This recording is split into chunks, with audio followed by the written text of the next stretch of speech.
Hello again. This is Monica Pitts, and welcome to Marketing with Purpose. Today, I am yet again talking about online events and fundraising for our nonprofit listeners.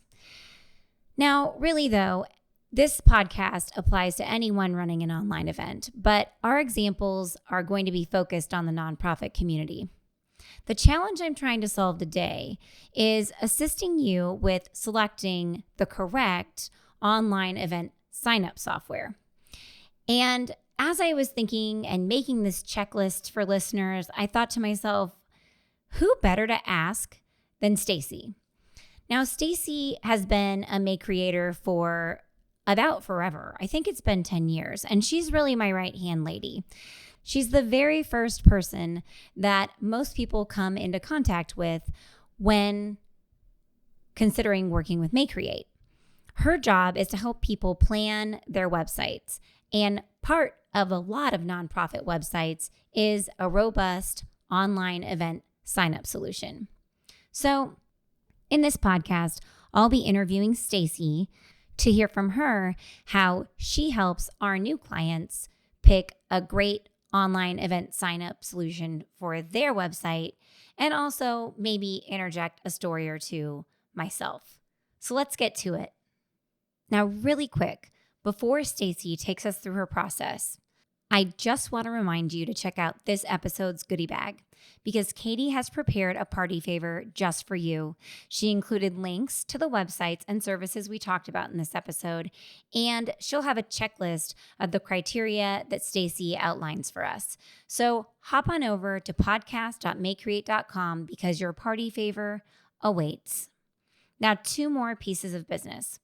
1, if you are working on planning a fundraising event for your nonprofit and you're short on time, tech, or creativity, we just finished an awesome free downloadable resource, 14 tech-easy online fundraising event ideas.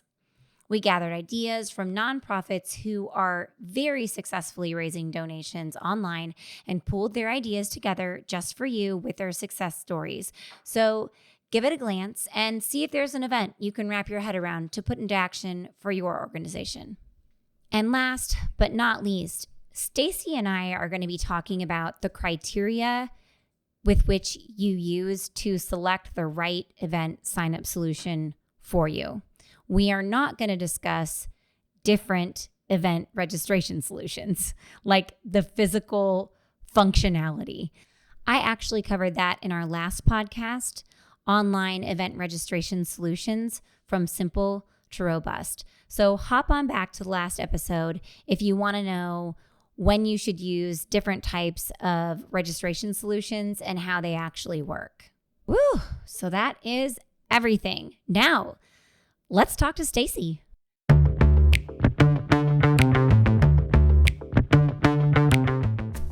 If you're a natural-born marketer, you're one lucky son of a gun. If you're like most people, marketing, especially online marketing, is about as appealing as standing in a police lineup. The May Create team of creatives has transformed websites and digital marketing from craptastic to fantastic since 2005.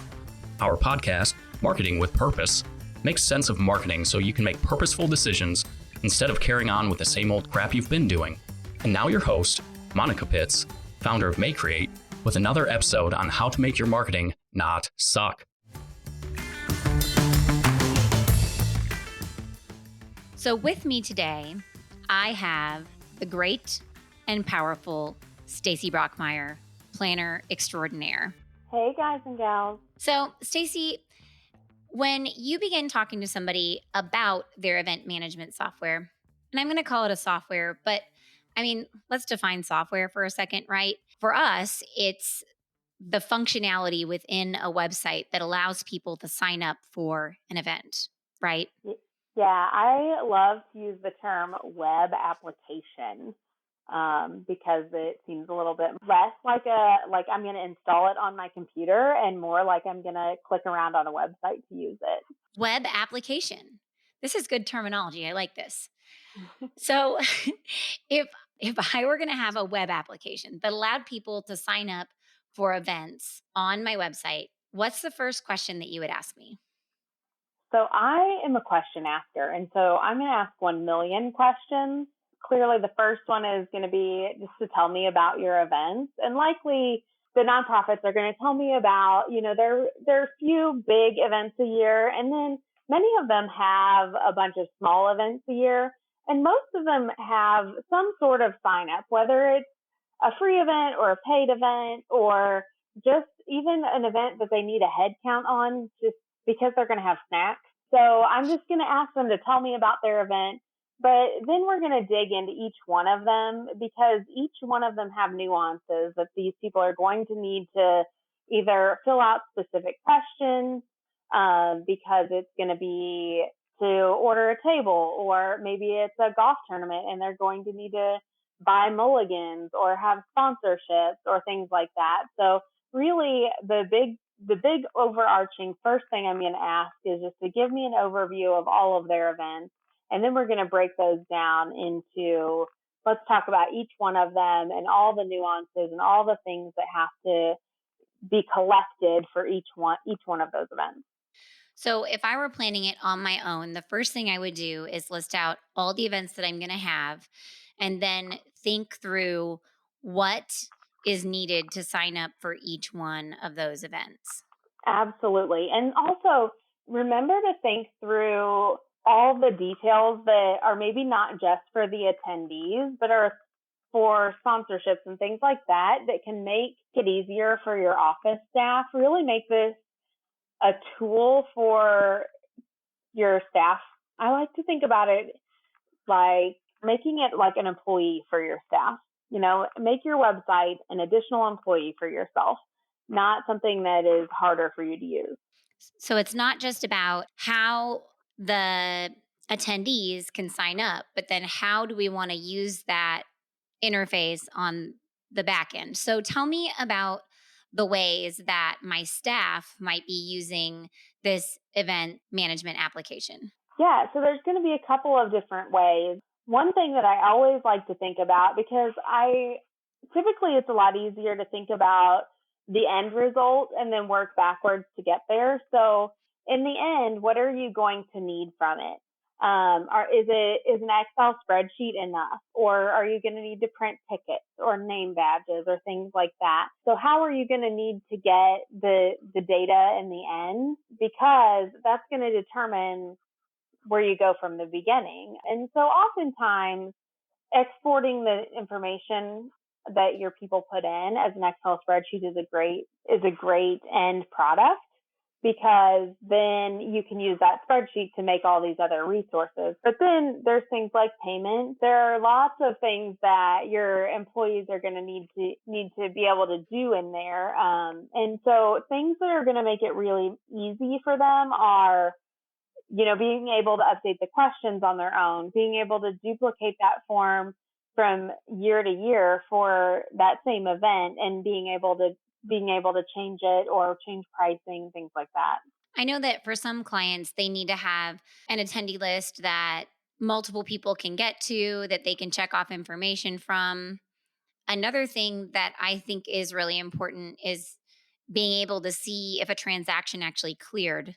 So, for example, if somebody signed up for an event, but the transaction didn't clear through your payment gateway, you have to be able to see that and be able to either get a hold of them and ask them to sign up again, or, just have a list of those people that have paid and haven't paid. Absolutely. Absolutely. And there are several gateways that won't let the form go through until it's actually cleared. But there are others that don't. And so it's really important to kind of figure out your bank account and gateway from the get-go. So that way we can put those stop gaps in place right at the beginning. And that way, okay, did we get payment on this or did we not get payment on this? Another thing to really think about is, does this system need to integrate with another system? So maybe you have a donor database software that, event signups need to go into. And so that's something we want to think about right from the beginning is kind of going back to that end result. Where does this information need to go at the very end? Now, some event sign up forms that we've worked on have been like really straightforward, right? Like especially for a Mhm. webinar, think about what you put in. It's very straightforward. Name and email is enough. But then there's others. We had one client that because she's got a whole conference that she's running, and she had everything from a t-shirt to a dinner to an extra ride from the airport to literally signing up to what sessions you wanted to go to at the conference, all when you signed up in this first sign up form. So that's that can get really intense when you're planning. Yeah, it was pretty wild. And another thing that she had to think about was limiting some of those sessions.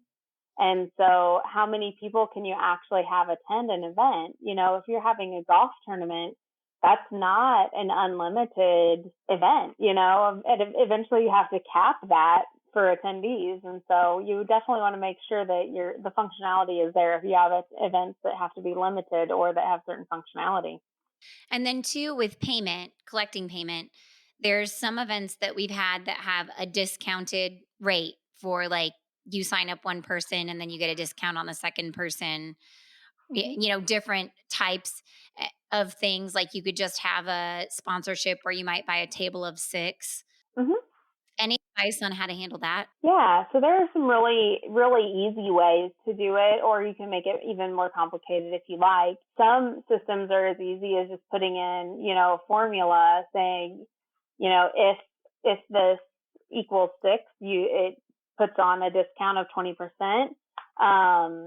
Some people do like a member non-member rate. And then there is always the option of just having, I want to buy an individual ticket or I want to buy, a table of 6. And those two are just essentially two different products that have two different prices. So there's really a number of ways to accomplish that and have discounts based on how you do it. Really, the possibilities are endless. One of the things that I feel like, outside of payment, because payment can kind of be a deal breaker, there's a lot of really simple systems that you can use if you don't need to collect payment. Right. Another thing that I think can be a tricky one, because not all systems offer it, are tickets. And I mean, there's everything from physical tickets to QR codes to like, remember that one time that we had to do gift cards? Mhm. People wanted to offer gift cards to their events, and it was like, whoa. Yeah, so there's a lot of systems. I just go back to that, what do you need in your end results and evaluating a lot of the systems from the get go. And so that's why I asked that initial question, tell me about your events. And then we break those events down by type and break them down into each individual thing that needs to come out of them. There are a lot of event softwares out there that do some really cool things and can actually print tickets or print gift cards, can send your attendees QR codes. They can do all these really cool things. And it really comes down to, planning and evaluating those softwares. And Monica and I both love a good rubric. If it checks all the boxes, it gets a 10. If it goes back to really just checking out every software and picking the one that meets as many of your pieces of criteria that you can possibly meet. And then also thinking through it and being really flexible too, if you can be. I mean, you're always going to have those things that are deal breakers. Like, this is the way it has to be for us. And prioritizing those things first. And then on the things that you can be flexible on, just being open to saying, oh yeah, this thing would work over that other thing. Making sure that like, this is a deal breaker and this is something I can be flexible on. I agree. And I love that you described it as a rubric because it just makes so much sense. You just feel much more like you can make a good decision about where you're moving if you understand each one of the parameters that you need to fulfill. Absolutely. Is there criteria people should be thinking through about the sign up form itself? Yeah. How complicated is the form? And then how complicated is it to update? So you want to think about how complicated is it for your user and how complicated is it for you to use, like as far as building it or changing it or modifying it. on your end too. One thing pretty much everybody needs is a list of attendees. And almost all of them allow you to print out a list of attendees. I haven't seen any that don't. Yeah, absolutely. I haven't seen any, and most of them export to like an Excel spreadsheet. It's been a long time since I've come across one that won't let you export. One thing that we did in the past is we used Zapier to connect a registration form with a Google Sheet. And that helped out that Hmm. organization a lot because then they had like a live list all the time. It was always growing. And Yeah. that made it easier for them to be able to track as well. So that's another thing that, like, maybe your application doesn't allow you to do that, but that doesn't mean that you can't get it done in another way.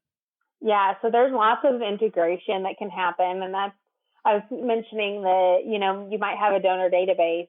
Often they don't automatically integrate with the donor database unless your event software is through your donor database.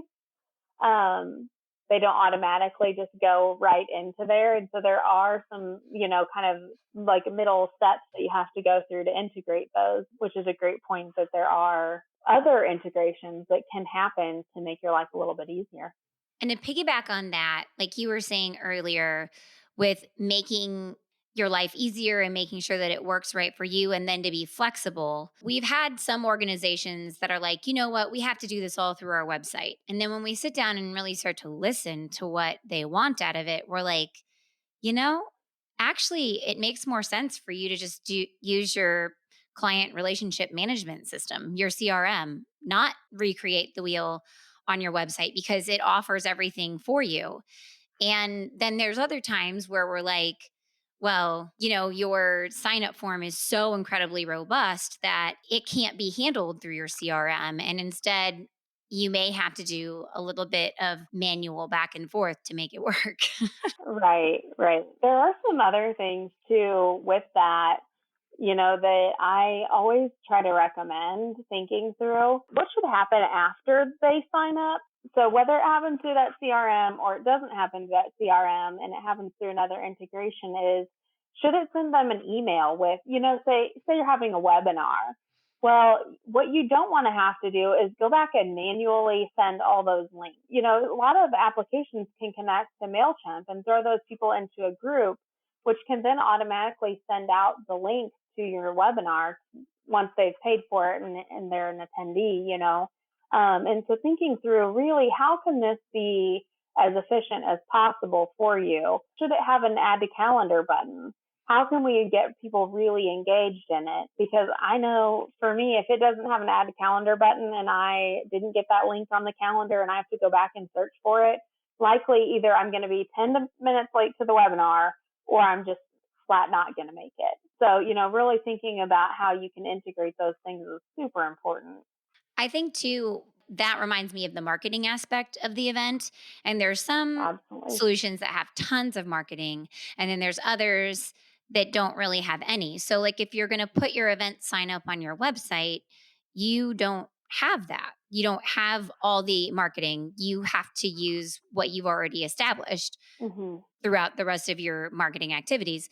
But then if you're going to use a third party solution, I would make sure that you can get all that marketing information out. Like, for the longest time, Facebook, you could run all these campaigns and get donations through there, but they wouldn't allow you to see the donor information. So, like, while you were getting money, that's great. But in the long run, you want to establish relationships with people. And if they're not going to give you their information, then that kind of puts you at a stop.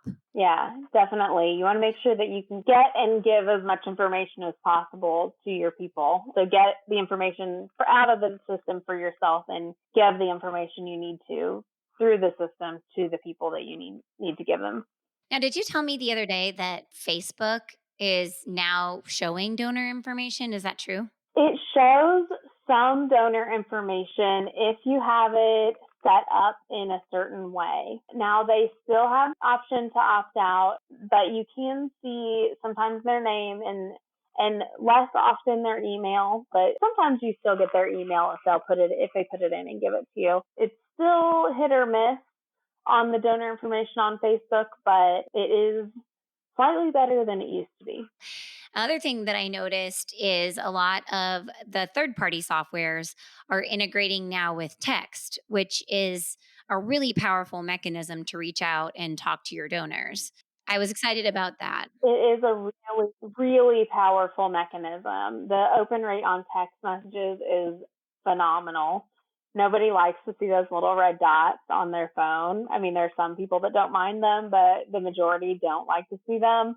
But so I'm on the board of a nonprofit, and one of the coolest things that we see is when we're in the field on a medical mission, if we send a text message to our donors with pictures of our trip, that is one of the best pieces of marketing that we can do. They just see exactly where their money went, and that's really a cool thing.